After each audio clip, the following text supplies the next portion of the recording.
It's gonna be like. So what if we lose? It's gonna be all right. So what if we get swept? It's gonna be all right. So what if we miss out on the money? It's gonna be all right. That he just gives you that impression. He's just getting sued. Everyone's so sensitive. YouTube was demonetizing like half my videos because they were becoming more, progressive, and all of their advertisers would be like, we can't have this. You just will never be a good fighter. So I wish that I could have knocked him out at the start. But as we saw tonight, Stephen A. Smith exposes Jake Paul for going bankrupt after being sued over allegations of fixing his boxing matches. He reportedly states that it wasn't worth risking all his money because once illegal activities are revealed, consequences are inevitable. According to Stephen, once the wrongdoing is brought to light, the fallout cannot be avoided, and this outcome was bound to happen sooner rather than later, as reported by multiple media sources. I'm talking about people who let it cost them their money. Yeah. That's all I'm talking about. If it don't cost you your money, puff, puff, and pass away. Yeah. Jake Paul reportedly says that he has lost all his money, with even his YouTube videos being taken down due to content issues. He reportedly adds that each lawsuit cost him millions, and the losses quickly accumulated. According to Jake, despite having earned massive amounts in the past, the relentless legal battles drained his finances, leaving him with nothing. He reportedly reflects on how quickly wealth can vanish when faced with repeated legal troubles. Names, but there's like a firm who has stolen a bunch of money from celebrities in Los Angeles and athletes. You don't want to say the name because you're probably going to get sued. No, yeah. No, that's another $1 million. I'm probably going to sue them. Jake Paul reportedly maintains that he never fixed any fights and insists he will sue anyone who accuses him of something he didn't do. He reportedly states that scripted fights are illegal and that making false accusations against him is a serious matter. According to Jake, the claims directed at him are completely baseless and could even constitute a federal offense. He emphasizes that he will take legal action to defend his name and protect his career. Was 100% scripted. Mike Tyson repeatedly bit his boxing gloves throughout the fight. When fights are scripted, fighters do weird gestures to signal that they're hurt. It's very possible Mike Tyson was biting on his glove to tell Jake Paul to calm down. Now, if that's not enough proof that this fight was scripted, in the middle of the fight, Mike Tyson is literally talking to Jake Paul. Jake Paul reportedly says that people are dumb and calls claims of his fights being rigged ignorant, insisting that critics don't understand boxing. He reportedly explains that many of his detractors misjudge the sport and fail to recognize the strategy behind every move in the ring. According to Jake, the criticisms are unfair, and those who label his fights as rigged simply lack the knowledge to appreciate the complexities and skills involved in professional boxing. That you was rigging those fights, though. I ain't gonna lie. You honestly believe that? I wanted to believe it when you fought Woodley. Rampage. Because I'm an MMA guy. Anyone who believes that narrative, it's like, come on. You think Anderson Silva's gonna lose? You think Woodley's gonna take a fall? You know these guys. Yeah, no, I didn't think Anderson would take a fall. People think the Mike Tyson fight's rigged. I try to understand. Honey Jeff, speaking in Jake Paul's favor, explains that those claiming Mike Tyson was holding back were mistaken. He reportedly says that Mike wasn't holding anything back because if he had thrown a full punch at that moment, Jake would have immediately responded with his own. According to Jeff, critics simply don't understand boxing and fail to recognize the skill, timing, and strategy involved in the fight, making their claims both unfair and uninformed. Mike Tyson has got to do this fight. This is what I wrote on Instagram, and someone commented saying he doesn't have to do it, he's choosing to do it. And then I thought, you're right, he is choosing to do it, but why is he choosing to do it? Well, he's doing it for one reason and one reason only, and that is the money. He's getting paid so much money to do this. So that tells me he's getting bought. So again, it is sad that someone like Mike Tyson can get bought, because this guy is an absolute legend. He shouldn't be able to get bought like this. He's 57 years old. He needs to be enjoying retirement. Now, I don't think that I've got the wealth that Mike Tyson's got, but if someone offered me $20 million to fight Jake Paul, I would say no, because I care too much about me brain health, about me children, about me family, where it seems like he is being bought, and I'm not trying to disrespect the man. I absolutely... Meanwhile, analysts on the Joe Rogan podcast suggest that Jake Paul's fight against Mike Tyson was scripted. They reportedly note that while Mike appeared extremely sharp and powerful during training, his performance in the actual fight showed signs of holding back. According to the analysts, his punches were controlled and his intensity seemed deliberately limited, contrasting with his usual form. They suggest that this indicates the fight was carefully managed rather than a full competitive display.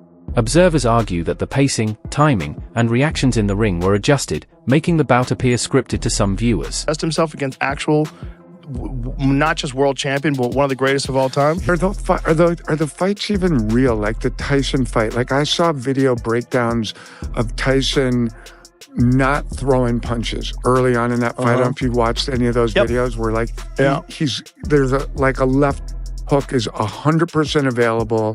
Tyson on in training 99% of the time releases that punch and he held up. Like, do you think was that a real fight? It looked like sparring to me. That's what it looked like. But like with an arrangement beforehand? Like, I wouldn't want to speculate because I haven't talked to anybody about it. But my educated assessment, agree. Yes. Agree. It looked like sparring. Jake Paul's recent fight with Anthony Joshua reportedly carried rumors that he attempted to sway the bout in his favor, using strategy and careful maneuvering to gain an edge. However, those plans seemingly didn't go as intended, leaving Jake primarily focused on staying safe in the ring rather than aggressively controlling the fight. Observers noted that while he showed moments of skill in defense, his overall approach appeared cautious, reflecting the difficulty of facing a high-level opponent like Joshua. Analysts suggest that despite preparation and tactics, the fight highlighted challenges in fully executing his strategy, showing that even carefully calculated plans don't always succeed in the unpredictable world of professional boxing. In the boxing ring. Listen, so long as people will tune in and so long as Jake Paul is paid by Netflix or any broadcaster to air his fights, we're going to see this continue. And Jake Paul knows his business model, right? Now, this deviated, this AJ fight, which came together kind of last minute after the Tank Davis fight fell apart. But we know Jake Paul's MO here. It's find the most popular guy with the most physical disadvantages for me to fight. And Jake Paul has the benefit that he's turned himself into a villain, or in the pro wrestling circles, a heel. People tune in to watch. We did not tune into this fight to see competitive boxing. Most of us tuned in because we thought, here's Anthony Joshua. Here's a two-time unified heavyweight champion, a guy who physically just overwhelms Jake Paul. And we're finally going to get what Tyron Woodley and Anderson Silva, Nate Diaz were not physically fit, whether it be through their size, experience, or age to do, and that is knock out Jake Paul. And so because I don't really feel like we got that satisfying comeuppance that a lot of people have been waiting for, it kind of gives Jake Paul a little bit of mystique, I'd almost say, to still try and string this along. Now, I don't know in terms, he says he wants to be cruiserweight champion. I'm not quite sure what the competitive road there is, because let's make no mistake, the reason this fight lasted as long as it did is because Jake Paul focused exclusively on being elusive. He did his best, and kudos to him, right? He did a great job of not getting cornered. He was always on the gas until the gas sort of fell out from underneath him. And so I don't quite know, short of leveraging his popularity, how he's going to get to that title shot if he's not actually going to fight. A wave of confusion swept through viewers during the 7th round of Jake Paul's fight against Julio Cesar Chavez Jr., as some fans claimed that online sources had already announced Jake as the winner before the final bell.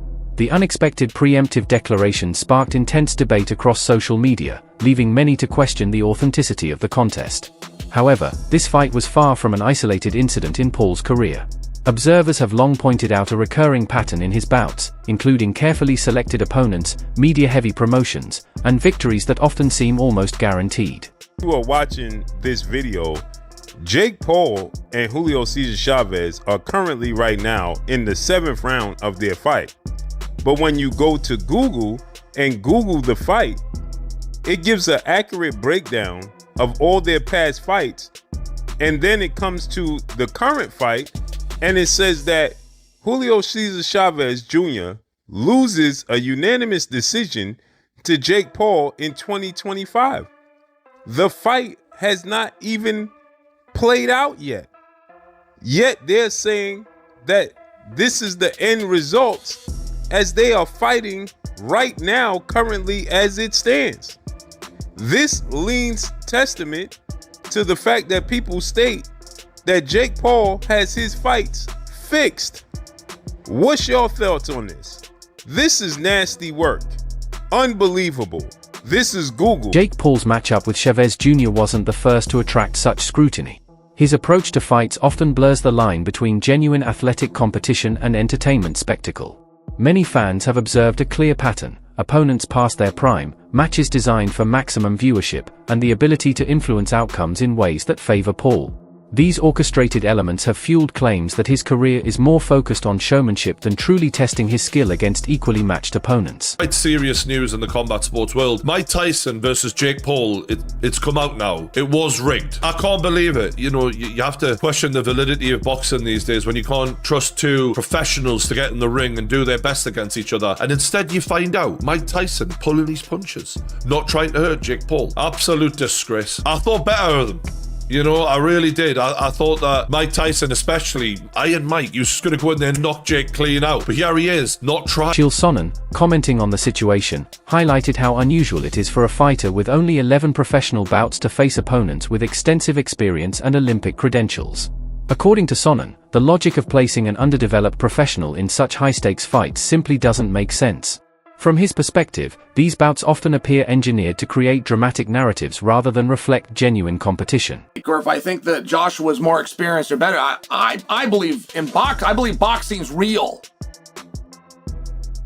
If boxing is an actual sport, if it is an actual sweet science, then of course a guy that's done it 11 times cannot compete with the Olympic champion.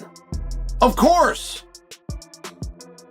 This is before you get size in there, before you get professional world titles in there. A guy that's done this 11 times cannot go into the Olympic Games and medal. If boxing, in fact, should be believed. I was with Portnoy. I liked it. I liked how he said that. So, you know, that's how I feel too.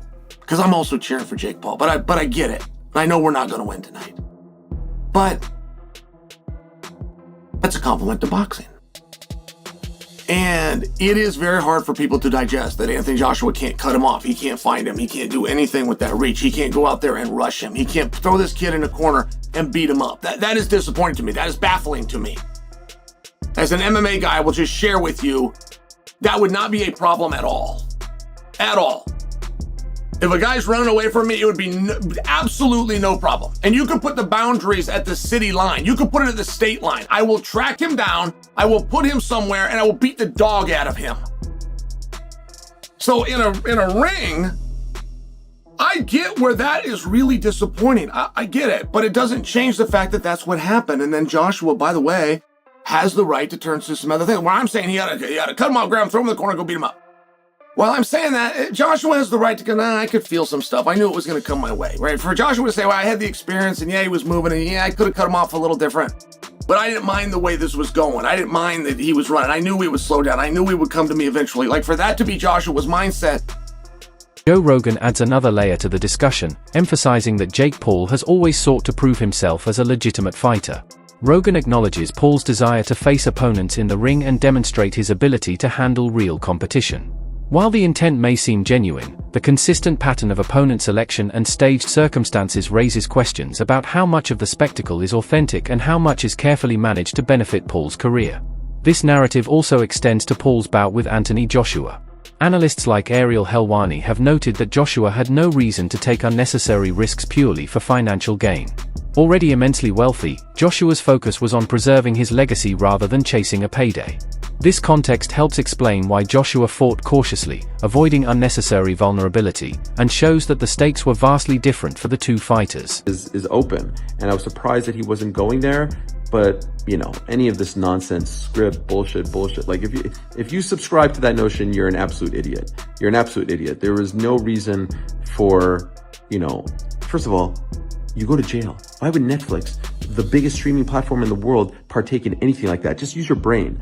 And MVP, too much to lose. You go to jail. Federal effing prison. AJ, like, for what? For what? He doesn't need it. He doesn't need more money. It's great, but to risk this? No, look at what's going on with the gambling. No way. There's no way.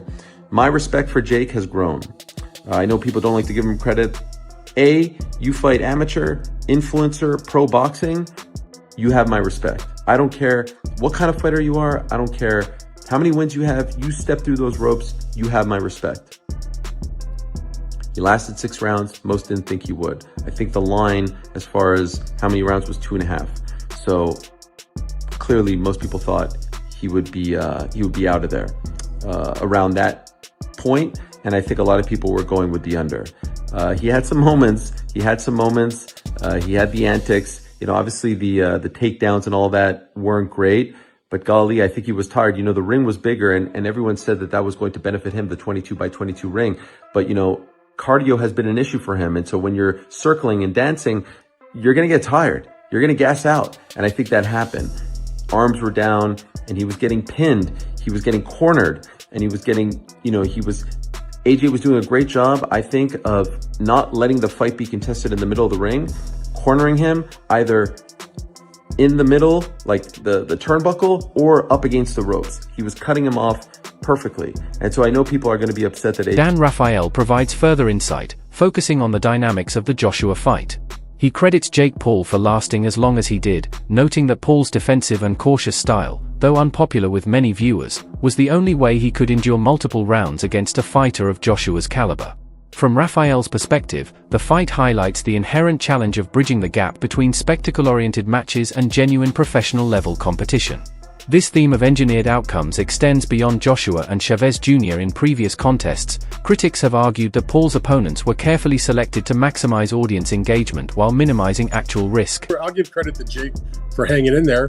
Part of it was because he employed an extremely unfriendly for fans style, but it was the only way he could do it if he wanted to survive that many rounds, which is to basically get on his bicycle and ride around the ring for a bunch of rounds and then get off his bicycle and run, you know, like a criminal at night after the cops show up. So it is what it is. I mean, it'll be the fact that it's still resonated shows you the interest that there was in the fight, and certainly that knockout was a viral clip. And you know, I'll quote the great philosopher Eddie Hearn.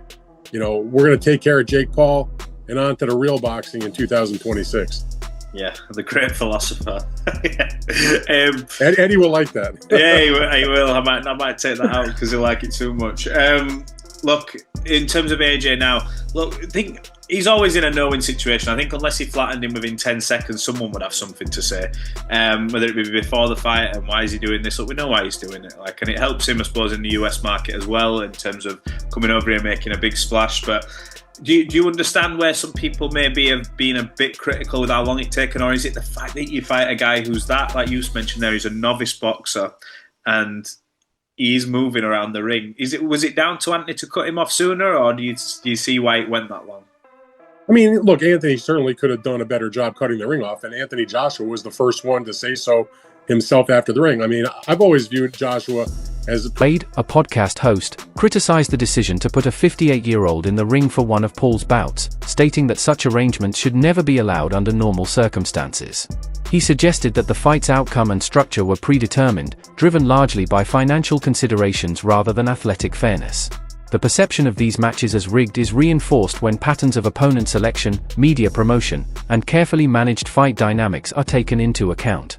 Despite the criticism, Paul continues to assert his legitimacy as a fighter, taking on high-profile opponents and maintaining a relentless media presence. The controversy surrounding his fights, however, persists. Observers note that while Paul demonstrates skill and endurance, the carefully managed nature of his bouts, opponents past their prime, defensive strategies, and high-profile promotion contribute to a perception that many matches are more spectacle than sport. As a result, analysts and fans alike continue to debate whether his career reflects genuine competition or a series of orchestrated events designed to maintain popularity and profitability. At 58, I think a lot of people in that ring could have hurt Mike because, again, Mike did not look like he should be in a ring. But we just saw this whole experiment. We don't need a Logan and Mike Tyson fight after this. For Logan to clearly not get the joke and disrespect Mike to his face after he had just fought Jake in this amazing event, and all you can really do is give him his flowers because that's what you should do right then.